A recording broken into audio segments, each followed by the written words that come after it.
Hello दोस्तों, एक बार फिर से सेकेंड एपिसोड में आपका बहुत बहुत वेलकम है। ये target high book revision episode 2 है, जिसमें हम डील कर रहे हैं इम्यून सिस्टम को। फर्स्ट वीडियो में हमने वुंड हीलिंग और इन्फ्लेमेशन को डील किया था। यहाँ पे हम लिम्फेटिक सिस्टम को डील कर रहे हैं, या फिर इम्यून सिस्टम हम इसे कह सकते हैं इजीली। सबसे पहले समझते हैं लिम्फेटिक सिस्टम क्या होता है। Lymphatic system is a major a major part of which the immune system, which contains lymphatic vessels that carries lymph, a clear fluid। यहाँ पे लिम्फेटिक सिस्टम क्या है, एक major part of the immune system है। Immune system का एक major part है जो कि कंटेन्स करता है लिम्फेटिक वेसल्स, और जो लिम्फेटिक वेसल्स कैरी करती हैं क्लियर फ्लूइड लिम्फ में। यहाँ पे हमारे पास lymph contains lymphocytes, other WBCs, waste products and debris other organs from other organs. Group of lymphocytes seen in lymph nodes. Spleen and thymus are the lymphoid organs. Spleen और thymus जो है वो lymphoid organs है। अब deal करते हैं immunity. What is immunity? Immunity क्या है? तो सबसे पहले तो हम इम्यूनिटी को डिफाइन करते हैं। क्या है immunity? Immunity is the ability of a body to fight against infections, against agents and foreign materials। मतलब अगर हमारी इम्यूनिटी ही हम वीक होगी तो जो फॉरेन पार्टिकल्स हैं, फॉरेन ऑर्गेनिजम्स हैं, उनसे हम फाइट नहीं कर पाएंगे। Foreign body particles, infections, pathogens etcetera etcetera, इनसे हम डील नहीं कर पाएंगे, इनसे हम फाइट नहीं कर पाएंगे। तो ये इसमें हेल्प करती है हमारा इम्यूनिटी। एंड जो नेक्स्ट आता है टाइप्स ऑफ इम्यूनिटी। तो इम्यूनिटी के कौन से टाइप्स होते हैं ये डील कर लेते हैं। सबसे पहले तो there are 2 types of immunity. First one is innate immunity and second one is acquired immunity या फिर एडेप्टिव इम्यूनिटी। इम्यूनिटी 2 टाइप्स की होती है, एक्वायर्ड इम्यूनिटी और इनेट इम्यूनिटी। मीन्स एक्वायर्ड और एडेप्टिव इम्यूनिटी सेम ही है। फिर सेकंड आ जाती है innate immunity. Acquired adaptive immunity में नेचुरल इम्यूनिटी और आर्टिफिशियल इम्यूनिटी आती है। ये नेचुरल और ये आर्टिफिशियल इम्यूनिटी आती है एडेप्टिव इम्यूनिटी में। इसमें फिर नेचुरल इम्यूनिटी के भी 2 टाइप्स हैं, पैसिव मैटरनल मतलब जो मदर की तरफ से आती है, और एक्टिव इन्फेक्शन जब कोई भी इन्फेक्शन होता है उसके बाद जो बनती है। आर्टिफिशियल में क्या होता है, पैसिव एंटीबॉडी ट्रांसफ़र और एक्टिव इम्यूनाइजेशन। तो यहाँ पे ये सारी एंटीबॉडीज़ बनती है। फिर आती है हमारे पास इनेट इम्यूनिटी, को हम अच्छे से डील करते हैं जब इसको बताते हैं कैसे। Immune system is a activated immediately after the exposure of antigen. जो हमारा इम्यून सिस्टम है वो एक्टिवेट हो जाता है एक्सपोजर ऑफ एंटीजन के एक्सपोजर के आने के बाद। It is non specific type, ये एक नॉन स्पेसिफिक टाइप है। External components of innate immunity ये पढ़ लेते हैं अब हम। जो एक्सटर्नल कंपोनेंट्स हैं वो क्या क्या है, वो स्किन है, म्यूकोजल बैरियर है, बॉडी सिक्रीशंस है such as saliva, tears, HCl in the stomach, normal flora of the body. ठीक है, ये हमारे एक्सटर्नल कंपोनेंट्स हैं। इंटरनल कंपोनेंट्स की बात करें तो इंटरनल कंपोनेंट्स में आते हैं हमारे inflammatory response, phagocytic cells, natural killer cells. ठीक है, अब हमारा आता है एक्वायर्ड इम्यूनिटी, एडेप्टिव इम्यूनिटी। या फिर एडेप्टिव या फिर एक्वायर्ड, इन दोनों में नाम में कंफ्यूज मत होना, ये एक का ही नाम है। इसको हम एक्वायर्ड से भी बुला सकते हैं और एडेप्टिव से भी बुला सकते हैं। Immunity develop by an individual during its life time, उसको बोलते हैं acquired immunity. This has two components, दो कंपोनेंट्स हैं इसके। सबसे पहला तो आता है हमारे पास ह्यूमोरल इम्यूनिटी, उसके बाद आता है हमारे पास cell mediated immunity. Humoral immunity में antibody mediated immunity B lymphocyte होती है, is responsible, and cell mediated immunity में टी लिम्फोसाइट आर रिस्पॉन्सिबल। अब दोनों सेल मीडिएटेड ह्यूमरल और सेल मीडिएटेड इम्यूनिटी पढ़ ली है। उसके बाद हमारे पास आता है क्लासिफिकेशन ऑफ एक्वायर्ड इम्यूनिटी। तो acquired immunity is basically divided into two parts, natural acquired immunity, artificial acquired immunity. Natural acquired immunity में टू टाइप्स साइमल्टेनियसली वर्क करते हैं, जो कि हमारा एक्टिव और पैसिव, एंड आर्टिफिशियल में भी same active and passive. So natural acquired immunity में एक्टिव पार्ट में infections, contact with pathogen, and passive में antibody pass from mother to foetus via placenta और to infant in her milk. ये देखो अब passive में कैसे जा रही है बॉडी और एक्टिव में कैसे। एक्टिव में तो हमारा इन्फेक्शन के थ्रू जा रही है, इन्फेक्शन को कॉन्टैक्ट विद पैथोजन, पैथोजन के साथ कॉन्टैक्ट करता है, उसके बाद तो हमारी नेचुरल एक्वायर्ड इम्यूनिटी ट्रांसफर हो जाती है। पैसिव में क्या हो रही है कि जो प्लेसेंटा है उसके थ्रू हमारे फीटस को वो एंटीबॉडीज़ जा रही हैं मदर के थ्रू। अब आर्टिफिशियल एक्वायर्ड इम्यूनिटी में क्या होता है, एक्टिव में वैक्सीन के थ्रू, वैक्सीन, डेड और एटेन्यूएटेड पैथोजेंस। पैसिव में हमारा infection of immune serum, gamma globulin वगैरह वगैरह इनसे जाती है। अब difference between इनेट immunity and acquired immunity ये पढ़ लेते हैं। तो इनेट इम्यूनिटी में जो हमारा नो टाइम लैग, इसमें कोई टाइम लैग नहीं होता, नो टाइम लैग, ठीक है। अब हमारा नो एंटीजन स्पेसिफिक, ये एंटीजन स्पेसिफिक भी नहीं है।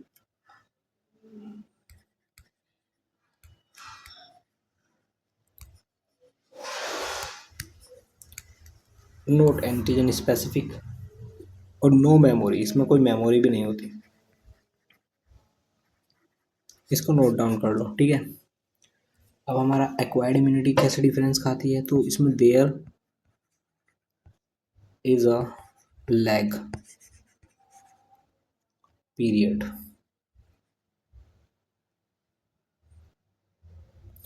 इसमें लैग पीरियड होता है, ठीक है। अब इसमें एंटीजन स्पेसिफिक भी होता है क्योंकि इसमें नहीं है,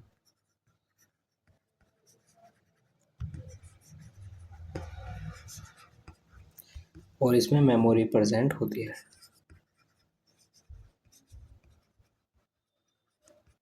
डेवलपमेंट ऑफ मेमोरी,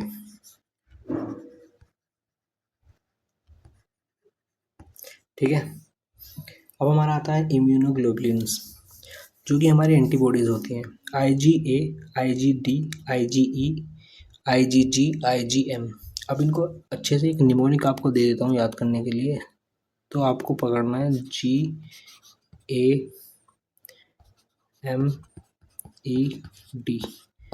गेम। तो आपकी ये वाली आ गई G, फिर आ गई A, फिर आ गई M, फिर आ गई E, फिर आ गई D। तो ये एक निमोनिक बन गया गेम के नाम से, इसको आप याद कर सकते हो। अब IgA में क्या होता है, about 10 to 15% of the antibodies present in the body are IgA antibodies. जो भी हमारे बॉडी में एंटीबॉडीज़ प्रेजेंट होती हैं वो मोस्ट कॉमनली 10 to 15% IgA होती हैं। IgA is present in colostrum and body secretions, तो ये भी ध्यान रखना बात को, ठीक है। अब IgD antibodies are found in small amount in the tissue that lines the belly और chest, ये हमारी belly और chest में मिलती है, ठीक है। नेक्स्ट हमारे पास आ जाती है IgE antibodies are found in the lungs, skin and mucous membrane, and IgG found in all body fluids. They are the smallest but most common antibodies, 75 to 80% पाई जाती हैं ये IgG। और एक चीज़ और, IgG is the only antibody class that significantly crosses the human placenta. जो हमारी IgG है ये क्रॉस कर सकती है ह्यूमन प्लेसेंटा को।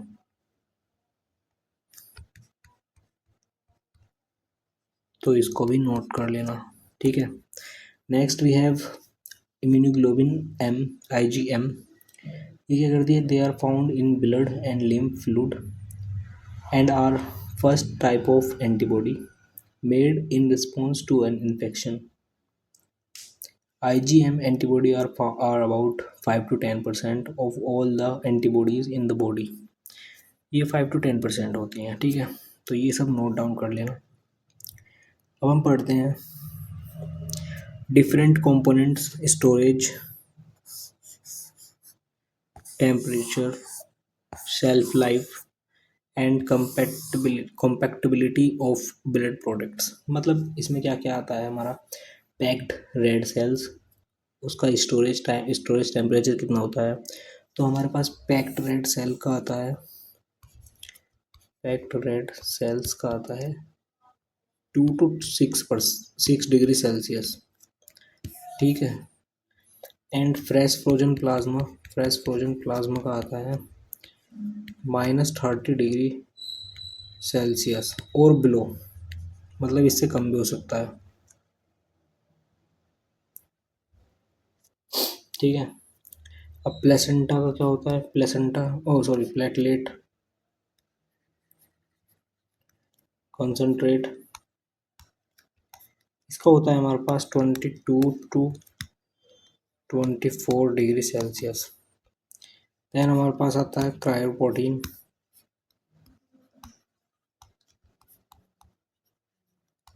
क्रायोप्रेसिपिटेट, ये होता है हमारे पास 30 डिग्री से -30 डिग्री सेल्सियस और बिलो, ये होता है, ठीक है। अब इनकी शेल्फ लाइफ क्या होती है चारों की, तो फर्स्ट वाले की होती है 35 से 42 डेज, सेकंड वाली की होती है 1 ईयर, थर्ड वाली की होती है 5 डेज एंड फोर्थ वाली की होती है 1 ईयर, ठीक है। नेक्स्ट कॉम्पैक्टिबिलिटी क्या होती है, ABO, RH और क्रॉस मैच। इसकी ABO होती है, इसकी प्रेफरेबल ABO होती है, but can be given without regard to ABO, ठीक है। एंड फोर्थ वाला क्या है, एनी ग्रुप, ठीक है। यहाँ तक आपने पढ़ लिया। अब हम पढ़ते हैं टाइप्स ऑफ ट्रांसफ्यूजन रिएक्शन, ये वाला point. Types of transfusion reaction में क्या होता है, type 1 immediate hyper sensitivity reaction, जिसमें कि IgE and mast cell mediated. It occurs in minutes, provoked by re-exposure to same antigen by contact, inhalation, ingestion और injection, ठीक है। ये मतलब इसका डिस्क्रिप्शन है। इट कैन बी लोकल और सिस्टमिक। अब एग्जांपल में हमारी आती है anaphylaxis, food allergy, asthma, atopy, allergic reaction, hay fever और हाइव्स। देन हमारे पास सेकंड टाइप 2 एंटीबॉडी डिपेंडेंट आती है। Type 2 hypersensitivity is IgM mediated. इसमें जो एग्जांपल है autoimmune haemolytic anaemia, immune thrombocytopenia, Goodpasture syndrome, acute rheumatic fever etcetera. अब हमारे पास आती है type 3 immune complex, occurs because of the excess production of immune complexes और impaired clearance of them. अब इसके एग्जांपल हो जाएगा serum sickness, systematic lupus erythematosus, post streptococcal glomerulonephritis, Arthus reaction. Type 4 में हमारा सेल मीडिएटेड, ये डिलेड टाइप होता है। It is mediated by T cells and macrophages. Multiple, इसमें एग्जांपल होते हैं multiple sclerosis, contact dermatitis, tubular lesions, graft rejection, ये सब आते हैं। ठीक है, तो ये सब हमारा types of transfusion reactions. Now it's time to immunological disorders. सबसे पहले हमारे पास आ जाता है एड्स, एक्वायर्ड इम्यूनोडेफिशिएंसी सिंड्रोम। तो ये आपने बहुत बार सुना होगा, तो सबसे पहले इसको ही पढ़ते हैं। AIDS is cause by HIV, human immunodeficiency virus. Human immunodeficiency virus, ठीक है, तो ये HIV से ही HIV कॉज होता है। ठीक है, इसका majorly HIV is a retrovirus and has RNA as genetic material, makes DNA from RNA. HIV या फिर AIDS is characterized by reduced CD4 plus T helper cells. It also affect monocytes, macrophages, dendritic cells, skins, microglia cells, CNS. Normal lifespan of CD4 plus T cells is 100 days, but HIV infected CD4 cells dies within 2 days. तो इसमें मतलब mainly 2 दिन में वो मर जाती हैं sales, तो जिसकी वजह से ये हैपन हो जाता है। As the disease progresses, CD4 plus T cells count decrease, और जब काउंट डिक्रीज होने लगेंगे तो ये फैलने लग जाएगी। अब हमारे पास आती है सेकंड ट्रांसमिशन ऑफ HIV या फिर AIDS, sexual intercourse with infected person, exposure to blood और blood products of infected person, perinatal transmission और vertical transmission, exposure to the body fluids, semen, vaginal secretions, saliva, CSF, tears, sharing of needles. These are the causes of spreading AIDS या फिर HIV। अब सबसे पहले इसकी बात कर लेते हैं diagnostic tests for HIV and AIDS के लिए क्या होते हैं।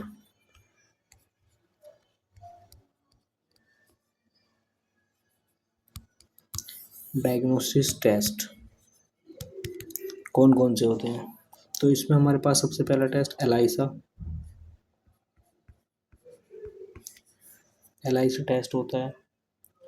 एंजाइम लिंक्ड इम्यूनोसोर्बेंट टेस्ट ऐसे बोलते हैं इसको, एंजाइम लिंक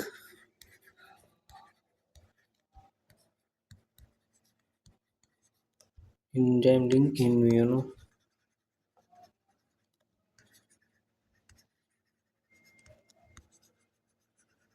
ऐसे।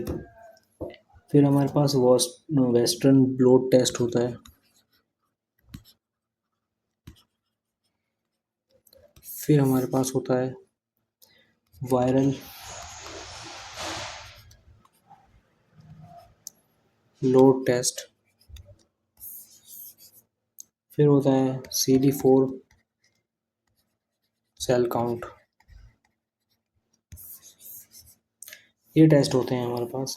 अब मैनेजमेंट की बात करें तो इसमें एंटी रेट्रोवायरल ड्रग्स चलती है, ART, anti retro viral drugs. फिर इसमें एक चीज़ और चलती है, non nucleosides reserve transcriptase inhibitor. इसकी फुल शॉर्ट फॉर्म याद कर लो, NNRTIS। एक बार और बता देता हूँ, non nucleoside reverse transcriptase inhibitor. And the third one is PIS। इसका मतलब हो जाएगा प्रोटीएज इनहिबिटर। तो ये सब इसके मैनेजमेंट में काम करती है। एक चीज़ और बता देता हूँ, इसमें इम्पोर्टेंट है, national AIDS control program NACP कब होता है, तो national AIDS control program is a government funded program in India that aims to prevent and control HIV या फिर AIDS. The NACP has been running since 1992. 1992 क्या run किया गया था? NACP national AIDS control program 1992 gone through 5 phases. 5 phases में इसको चलाया गया था.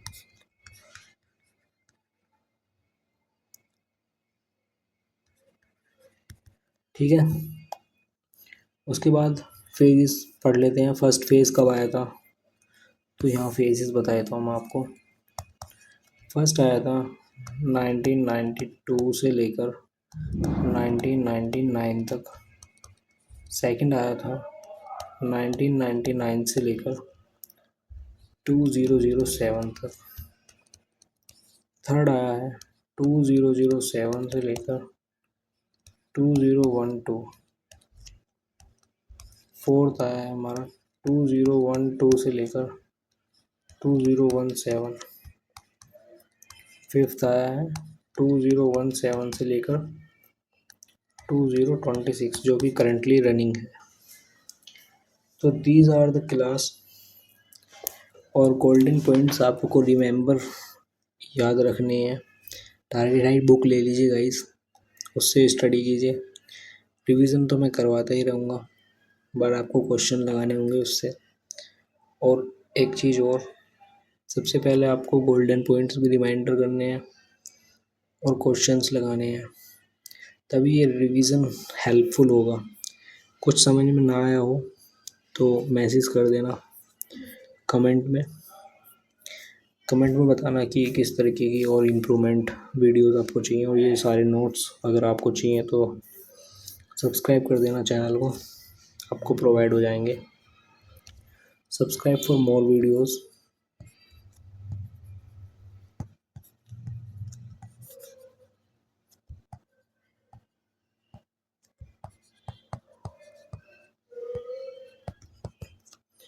And thanks for watching.